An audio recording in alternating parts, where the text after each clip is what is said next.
So we're talking about incorporating a theme into your wedding day. Last week we talked about how to choose your theme and the different types of themes. But this week, guys, this week is when we dive into talking about how to actually add that theme into your wedding day and where. So let's dive in. Hello, lovely couples, and welcome back to my channel. I'm Lauren, wedding planner and owner of Bluebird Creative. I provide a weekly dose of wedding planning goodness for the modern couple. So if you haven't already, guys, make sure you subscribe to my channel.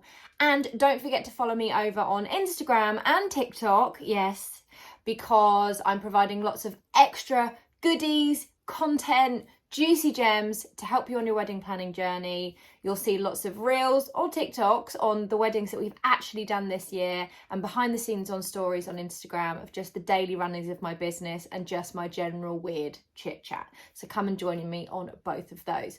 But let's dive into this week's video. Let's talk about adding your theme into the details. This is really going to be good.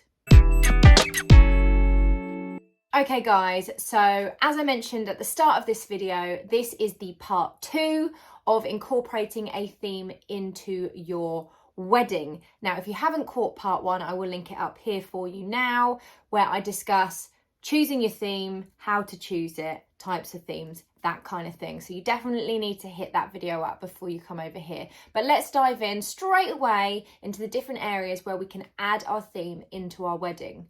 Now, basically, guys, this all comes under one roof, okay? Details. It's in the details. Your theme is going to come through into the details. So I've got 8 different ways, different areas, different details where you can add your theme. Okay, so perhaps we've decided to go with just a simple colour theme. That was one of the things that we mentioned in the previous video. So say you've gone for a colour or a pattern and a texture. The way that we can incorporate the colour is actually super easy.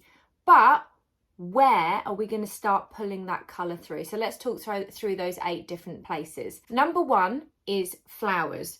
Really super obvious, but flowers can be or can play a massive part in your design for your day. So you want to make sure that the colour that you've chosen for your theme is coming through into your flowers. Now, basically, all these different points I'm going to talk about are the different points that I build in my design book when I'm designing a theme, a style, a design for a client. So we're just breaking that down and seeing how we can incorporate the theme into each area. So the first one, as I mentioned, is flowers. The second one is stationery. So that can include place names, menus, table names, table plans, any other areas where you want to have stationery, paper goods, or anything like that. The next area where you can add the details is your outfits. So again, the colour might be coming through into the bridesmaids' outfits, maybe even into the groomsmen outfits. Perhaps you want little colour pops or textures.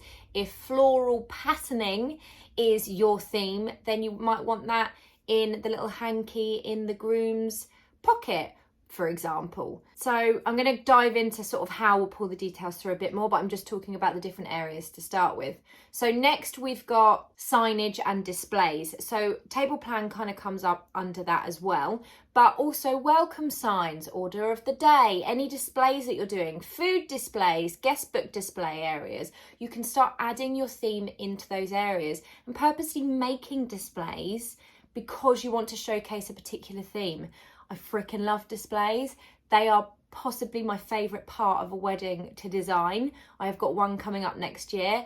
I am so excited about, guys. I'm actually making part of the props and decor for my client because I want the display to just be epic. The next area is pretty obvious and is my other favourite part of a wedding to design and style, and that is the tablescapes. And I think most people will probably realise that the theming can come into their tablescapes, you know, with all the plates, the crockery, the cutlery, the stationery obviously gets pulled into that, the flowers get pulled into that, and then any extra decor that you're having like candles, etc., that all gets pulled into your tablescape and can really pull your theme together. this is an area where you really don't want to be missing the style, theme, design that you've decided overall. This is really where you want to focus that energy into. Then the other ones we've got are just sort of extra little moments. So for example, like cocktails, you could create cocktails that are relevant to your theme and your design.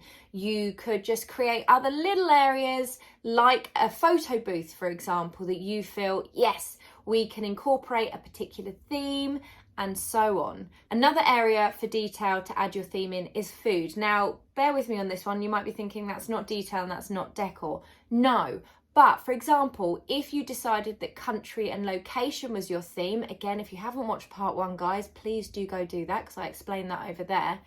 So for example, you lived in South America for 2 years together and you're pulling that into your design and you're pulling that into your decor. Have some South American food for your evening food, guys. I mean, that would be epic, and it pulls into the theme. So it might not be in the styling, but you can also pull it into the theme. It can just be your favorite things. So really bear that in mind as you're pulling it through and thinking of all the details for your wedding day. And then finally, another one that you might think is slightly off-piste, but that is music. Music, very important in my opinion. You should have music at every point during your wedding day. Never ever have a point in your wedding day with silence. That's my opinion. But you can use the music to theme your day. No matter what the theme is, it can fit the mood, it can fit the style, it can fit however you want it to fit. So really just bear that in mind. So let's take it back and go back to the beginning of this list and talk about how you could add things in if you had a particular theme. So I'm going to choose a theme and I'm going to talk through how I might add that into these different details. I'm going to pretend that we've got a slightly Mediterranean theme. So we're thinking this person that's getting married, they absolutely love the Med, the Grecian vibes, the colours, and that just whole Mediterranean vibe. Okay, so how am I going to pull that in? Right, so let's look at flowers. So I'm gonna probably pull in some olive branches and some ruscus, and I'm gonna have a look and see if there are any specific flowers that kind of give a nod to the Mediterranean. My colour palette that I'm gonna use to fit with the Mediterranean theme is going to be bright blues, because I'm actually gonna lean into Greece. And then I also want some slightly orangey vibes because I'm thinking of citrus fruits like oranges. So I'm going to pair those two together. Trust me, guys, it will be amazing. So those colours I'm going to pull in. I'm going to pull those into the flowers. Okay.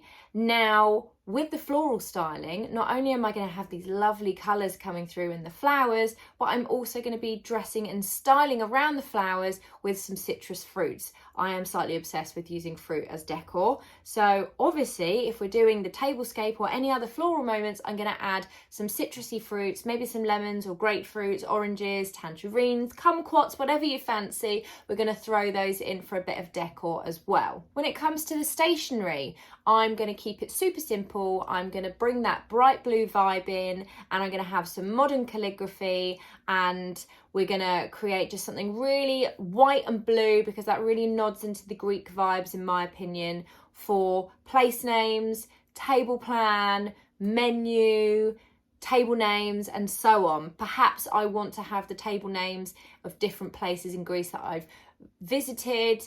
Perhaps I don't want to lean too much into the theme and name my tables after places in Greece. It's completely up to you. That's just an example. In terms of the table plan itself, I'm going to go all out. I'm going to have some, instead of doing an easel with a signage on it, which you can absolutely do, by the way, I'm going to have some massive display with olive branches and trees up the side and some baskets of lemons and oranges. And I'm just going to go all out. Okay, in terms of the outfits, the bridesmaids are going to be in bright blue, the groomsmen are going to be in pale blue, white with bright blue handkerchiefs. When it comes to the signage and displays, we've already touched on the table plan. I am not going to have a welcome sign, but I'm going to have a drinks cart with loads of fruit, granita on it, some styling with ruscus and olive branches, and just some soft drinks and some prosecco for the drinks reception. I'm going to really style that up and kind of bring that theme in. I might even get some tiles, Greek style tiles, to place everything on, just so it's really lifting and bringing in that Mediterranean vibe. When it comes to the food, I might want to bring in Greek food into the menu, I might not. Again, you don't have to, but if you really love it, we could go with the tatsikis and the hummuses and the taramasalatas, and bringing in gyros, I think that's how you say it, and skewers and kebabs and all the things. Like, it could be absolutely amazing, some amazing Greek salads and so on, if you wanted to do that. And then finally, for this theme, if you wanted to pull it into music as well, then you could obviously have some Greek music, but you might not want to pull that style into the day. So that's how you could use that theme and pull it into all the little details. I mean, you can literally go in, hone in so much. It's really not difficult once you've decided on your theme and once you know where you can add those details. You might decide that you want to have blue confetti, for example. You know, all the little details that you're building and that you're buying, you know, your favours, everything like that, you can add your theme in if you want to. You can keep it super simple and just have a colour and have that run through, and simple. So there you go, guys. Slightly different take on how to add details and a theme into your wedding day styling. I hope you found it helpful. Let me know what you're thinking for your wedding day. I would absolutely love to know your theme and your style, so let me know in the comments box below, and I'll be back next week with some more wedding planning goodness. See you then, guys.